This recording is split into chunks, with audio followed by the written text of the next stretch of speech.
So my original title to this is Our Food System and Chronic Disease, Cause or Cure, but I want to focus also on aligning the Canadian food system with nutrition and health goals. It's really the same point. And I've just mentioned somebody said, what I learned this morning is that food and nutrition and health linkages is really a messy science. I should state as a physicist or something, but we'll try to straighten it out. So one of the things you have to do in medicine is declare conflicts of interest. And I didn't hear any this morning, but I have quite a few. So these are red flags in the faculty of medicine, because many physicians will say the food industry is killing us, the drug industry saves us. Anyway, so I even confessed owning a farm in Ontario. I'm not sure if that's a conflict, I guess. Anyway, it's soy and corn and winter wheat. But one of the things that we have at the University of Toronto that's unique and in our faculty of medicine is that we welcome the agri-food industry at the plate. So there's two things I do. I direct the University program Food Safety, Nutrition, Regulatory Affairs, condoned by governance of the Faculty of Medicine and the university. It's got 18 food industry members and set up in the university NSERC program. And I'm executive director of the Center for Child Nutrition, Health and Development, which we also have an international food and industry advisory group. And both of those have gone through the governing council. And the simple attitude, how are you going to change public health if you don't have the agri-food industry aligned with your goals? So here's something for you to think about. And this was said before this morning. In Canada, the agriculture and agri-food sectors are one of the key drivers of the Canadian economy. I'll give some numbers on it. The health system is one of the largest sources of expenditure. And we love to have both, but are the objectives compatible? So I want to make 3 points. The agri-food system has been a major contributor to prevention of chronic disease since the Industrial Revolution, and you should be very proud of that. And we can have Canadian solutions to chronic disease, but that has to be Canada-based. Let's not keep listening to the US noise, and based on our climate, crops, culture, and health system. And I think the whole solution resides, or the solution resides in a whole of society approach that brings together the agri-food and health systems and the leadership in those systems. So here's what the health economists have had to say. Decrease in mortality due to better nutrition, food distribution, prosperity is largely due to better nutrition, food distribution, and prosperity. 1955. Well, does that still apply? 50% of the economic growth in Britain since the Industrial Revolution has been due to better nutrition. Of course, that means a better food supply. 1991. And then our own University of Toronto health economists, an outstanding figure in medicine, in innovation, Canadian Foundation Innovation. He was a cardiologist, Fraser Mustard. He was Dean of Medicine at McMaster, left a big imprint on medicine, innovation, and common sense in this area. And they pointed out that the agriculture and food industry has contributed 50 to 70% of advances in health and economic status. And so we now have an Institute of Human Development that bears Fraser Mustard's name, and it was initiated by Margaret McCain of the McCain Foods Company with a large donation. So my question is, are you, or can and will agriculture and the food industry respond to the modern day challenge of chronic disease? A hell of a track record since the Industrial Revolution. So what are we going to do now? Or you just, then that's what I want to address. Well, there was somebody back in the 12th century said, let food be thy medicine. And the big problem now is that we've let drugs be thy medicine. And so the food supply, and you heard it from the doctor, is cause of premature morbidity and mortality. And he didn't exactly say drugs are the solution, but more or less. What you don't realize, too, the medical system is based on financial rewards. And yet, the agri-food industry gets criticized for being based on business models. One of the strongest and easiest business model is to be an MD. You guarantee your income. You don't have to worry about whether it's going to rain or not. Anyway, but they're both businesses. And I was at a meeting in Switzerland, and the economists couldn't decide, does health make wealth or wealth make health? But they agreed that one of the biggest businesses that needed curbing was medicine.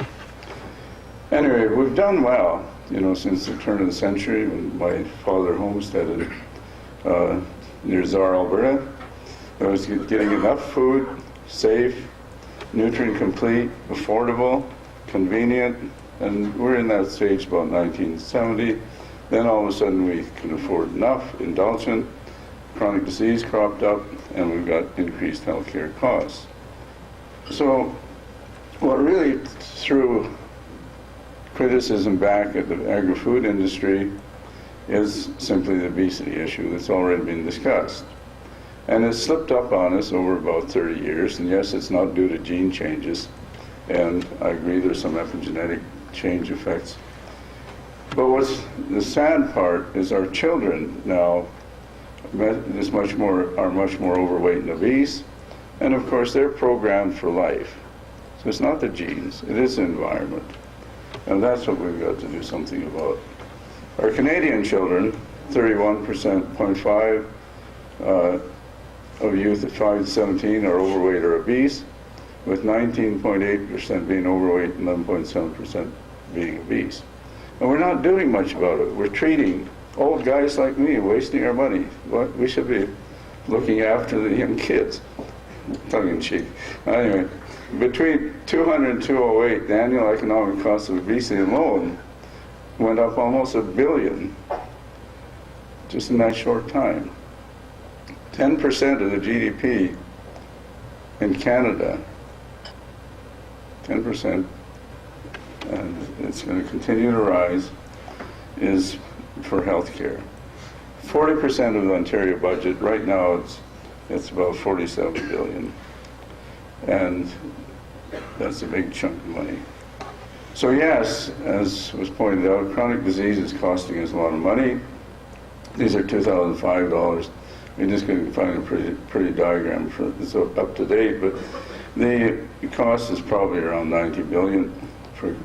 And just look at what's happening though, and to the drug costs that we have to face. The Canadian Community Health Surveys show that increase in prevalence of diabetes has gone up from 13 to 18% in blood pressure, 43% to 49%, and that's just in seniors. So as we get older, many more people need drugs, and they are a solution.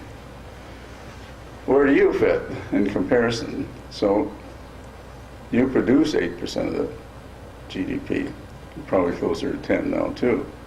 In other words, you're the productive force leading to economic advancement, and we're letting the drug industry and others sort of benefit. This is taken from CAPI, the Canadian Agri-Food Policy Institute.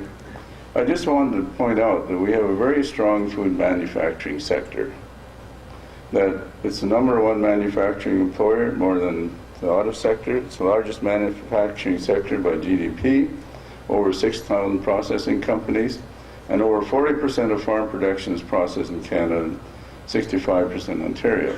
But CAPI's also pointed out that we have a food export deficit compared to the world. We could be doing a lot more economically, even in the food processing sector, to enhance the value of our Canadian foods. Well, we've heard some of the blame game solutions, but what it's done is blame and marginalize the food industry, agri-food industry. You have a tough time to get a dean of medicine to stop and listen to you. You just ain't getting any respect. Increased regulations, we've heard that. Advertising children, change dietary patterns. Well, as we heard within the Green paper. It's not that easy. Of course, there's a big demand to classify foods good and bad. We just heard about taxes and the confusion that creates, and maybe there are better solutions. And then, of course, it's the personal solution. Some mention of personal responsibility, but this is the kind of response that often comes about. Why me? Or it's my genetics. Sorry, sir, it's not your genetics. I love this when I saw this. It's kind of my theme from the Country Guide. The food fight, how the U.S. is winning, sometimes losing its biggest battle. Your business could soon be caught up in a public relations battle based on what we're seeing south of the border. Are you ready? Gord Gilmore, Associate Editor. Kay Johnson, President and CEO of Animal Agriculture Alliance, in the same issue, said, times have changed. Today, the riskiest ag strategies are silence and inaction. I want to show you some examples of the consequences of that inaction. Guess what? Wheat, gluten, it's just one example. Bread industry's tanked. Everybody's got celiac disease. These are two MDs that know nothing about it, but wrote books. I'm a boring scientist, but the MDs get up and there's lots of action, and they wrote these books. One, The Grain Brain, was written by a fellow says he's a neurologist, but he's in private practice, and Bill Davis is an internist. It's not true scientifically, and Marketplace tried to set that straight a couple of weeks ago. Ravi Shavar, who's a plant scientist, geneticist at the University of Saskatchewan, has been following the makeup of wheat, the protein, the gluten, its variants in our crops since 1870, and it has not changed. Anyway, these guys didn't know that. Potatoes, a perfectly healthy vegetable, and again, glycemic index developed by a couple of MDs in my own department, unfortunately. So consumption of potatoes is down 40%. The trouble is that measure has got nothing to do with the way we eat potatoes. I eat it with a steak, and you don't have to worry about it. French fries, this is also wrong, and I'll discuss it. Anyway, beef, pork, and dairy fat with saturated fat is bad, right? Or was. GMOs, it's a real problem to address this. Look what happened to fluid milk. Dr. Cash presented something on the makeup, but look what's happened. The industry sat with its hands, sitting on their hands, with an inactionist policy for 35 years, while milk consumption dropped. Primarily hit by the saturated fat story, but then dairy management in the U.S. started investing money in research and discovered there's a lot in milk beyond just the nutrients. And in fact, there was a meeting, I just came back from Boston, where there was a meeting as part of experimental biology, and Moshe Safrafarin, who's one of the Harvard epidemiologists, causes trouble in this whole story in the first place is that saturated fat was bad, complained because they didn't have cream to go with his milk at this meeting. So when I say science of nutrition is a mess, we're changing our advice all the time, and no wonder the public doesn't believe us, and we give space to people who think, I don't think we'll get back to this, but there was a time when lard was good. And it's actually coming back now, even in the American dietary guidelines, that saturated fat notion is, yes, you need polyunsaturated fat, but some saturated fat to balance out the too much carbohydrate. Well, we have Canada's food guide, and we have a good food supply, and I want to tell you about that. But what the devil are we doing trying to promote the Mediterranean diet? I was glad to hear about the Alberta diet. Good for you. But isn't the Mediterranean diet the solution? You know, meat hardly shows up on there. Look at the statistics. Look where Canada is in cardiovascular disease death rates. We're down there with Spain. Spain's in the Mediterranean, as far as I know. But then look up to the U.S. and Greece. Is Greece in the Mediterranean? Is the U.S.? What does that tell you? The Mediterranean diet didn't do much for the Greeks. And in Canada, the cardiovascular death rate since 52 has declined by 75%, nearly 40% in the last decade. Yes, we have a great health system. There's what's happened in the U.S. It's not quite up to date, but you see where U.S. is, and that's where we are. What is that telling you? We do value our health system and our agriculture and agri-food, and therefore it's the advantage is Canada. We can't judge by the U.S. as a product of agri-food and health systems, and neither one can be held in isolation, and agri-food and health need to be integrated. My challenge, and I think maybe with your help, we can start thinking positively about that. Deans of agriculture and deans of medicine have to start talking to each other. I think there's a dean here.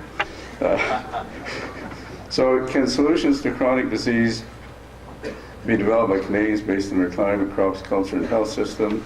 Well, we have to some extent. And I took some of this from Anita Stewart's Canada Foods. Look at the foods we have in Canada. Look at the richness right across the country. You're talking about the Alberta diet. I'd like to talk about the Canadian diet. We don't need Mediterranean diet. We don't need this diet. We don't need that. Let's brag about our food system, our foods. Look at the richness right across the country.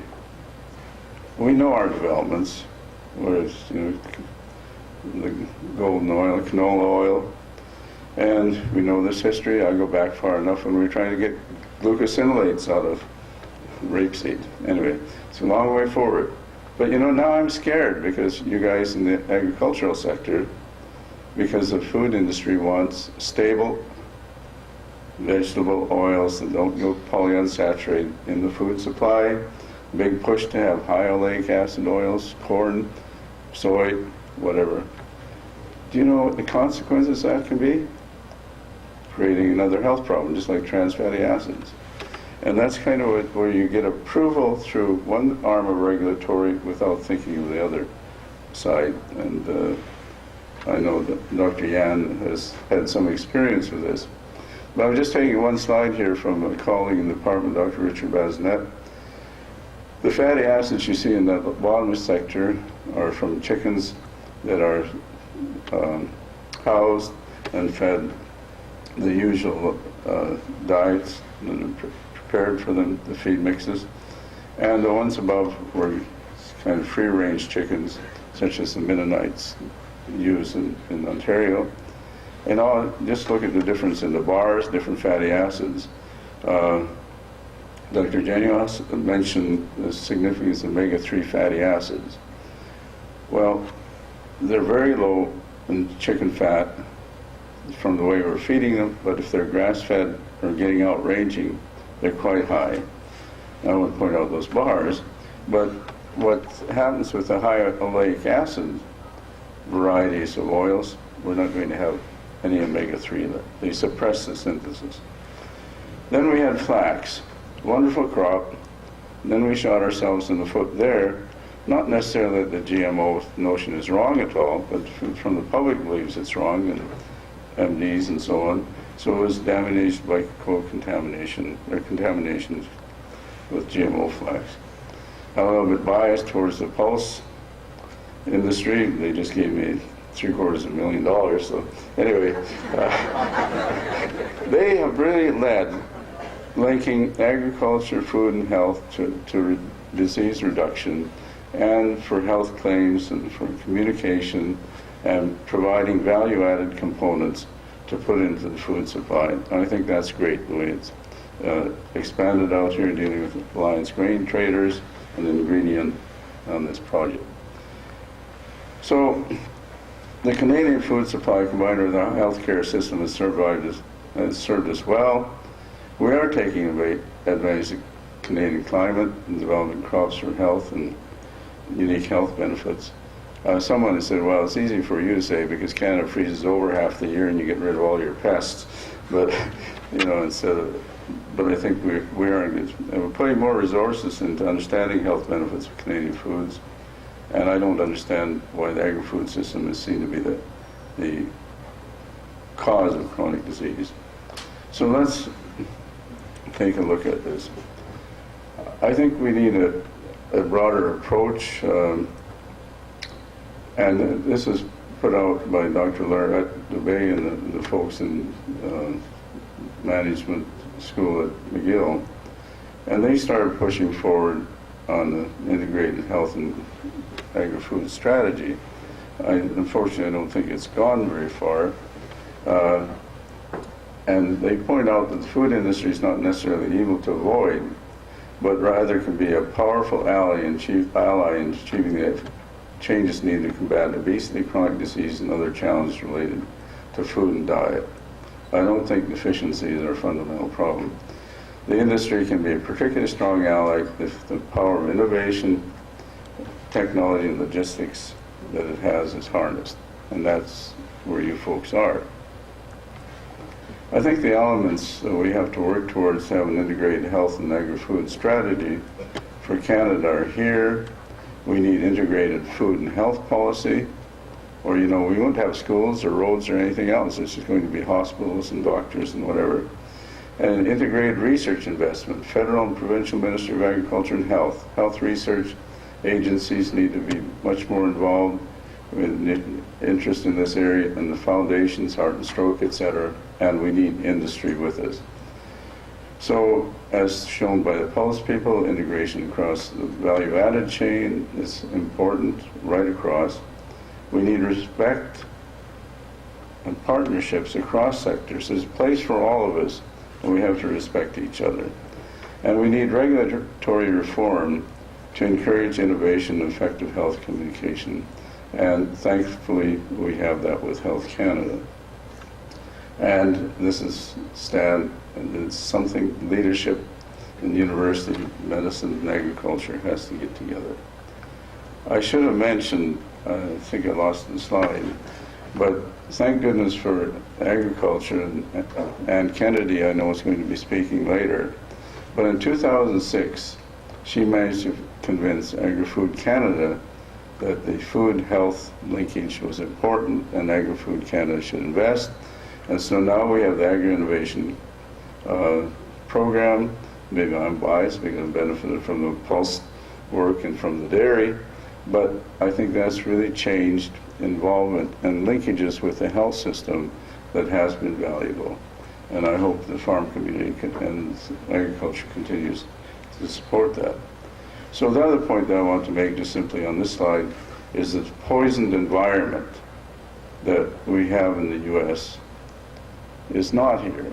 We, you know, I set up this child center and Center for Child Nutrition, Health and Development. And again, as I said, it's gone through our governing council, and it said we need a platform with the food industry involved, and they said, yes, we're going to change public health.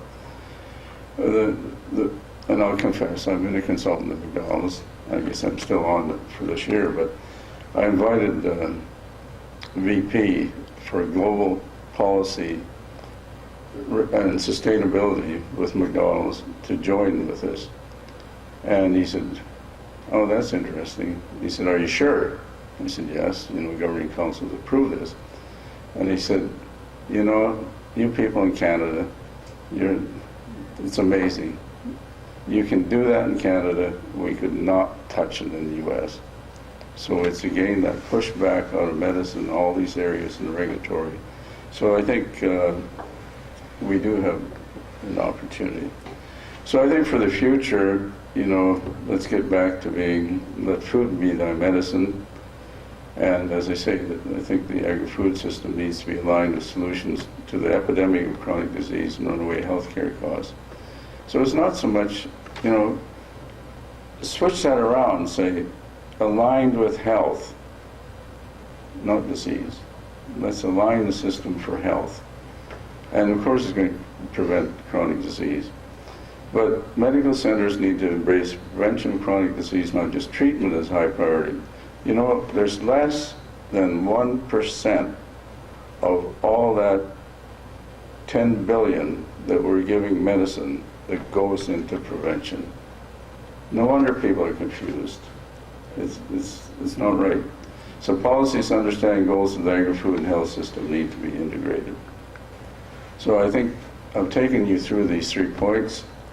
The agri-food system, I think there's something to be very proud of, has been the major contributor to prevention of disease and advancement of health. So, okay, we got a little bit off track as people got fat, but that's, you know, that's really not your fault alone. But I'm confident that the solutions can come out of that area and the respect back to the food and agri-food industry. Solutions, I like what you're doing in Alberta. I think saying we have a diet solution, we're proud of it, we're going to plant, we're not just going to build a big salmon fish farm here, I don't think, are you?